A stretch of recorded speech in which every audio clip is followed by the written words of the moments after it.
बिस्मिल्लाहिर्रहमानिर्रहीम। अस्सलाम वालेकुम। कैसे हैं आप लोग? उम्मीद करता हूँ खैर से होंगे। मैं आज आपको 2 टिप्स देने वाला हूँ बच्चों के हवाले से। आपके बच्चे अगर स्टडी करते हैं तो 2 चीज़ें ऐसी उनमें आप लोग देखें तो आप परख सकते हैं। भले आप लोग इतने पढ़े लिखे नहीं हैं या आपके पास इतना वक्त नहीं है, आप 2 ऐसी बातों को उनमें देख के आप उनको परख सकते हैं कि क्या आया, क्या वो पढ़ाई में ठीक है या नहीं। ठीक है, तो इतनी ज़्यादा फिक्रमंद होने की ज़रूरत नहीं है अगर 2 चीज़ें उनमें मौजूद हों तो।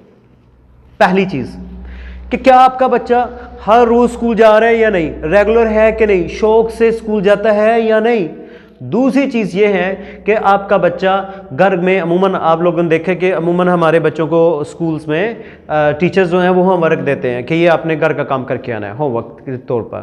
तो वो घर में होमवर्क करता है, आया कि वो बैग लेके किताबें लेके बैठता है या नहीं। अगर वो बैठता है किताबें लेके और वो हर रोज़ स्कूल भी जाता है, रेगुलर भी है, उसको शौक है, तो फिर आपको इतनी ज़्यादा फिक्रमंद होने की ज़रूरत नहीं है। क्योंकि ये 2 चीज़ें जो है वो जिन बच्चों को शौक हो उनमें ये 2 चीज़ें पाई जाती हैं। तो ये 2 टिप्स आपको कैसी लगी ज़रूर कमेंट कीजिए और मुझे बताइए। अगर आप कोई भी चाहते हैं कि किस मौजू के ऊपर मैं वीडियो बनाऊं तो आप मुझसे कह सकते हैं। मैं इंशाल्लाह उस मौजू के ऊपर वीडियो बनाने की कोशिश करूंगा इंशाल्लाह। हंसते मुस्कुराते रहिए, दुआओं में याद रखिए। अस्सलामु अलैकुम रहमतुल्लाहि व बरकातहू।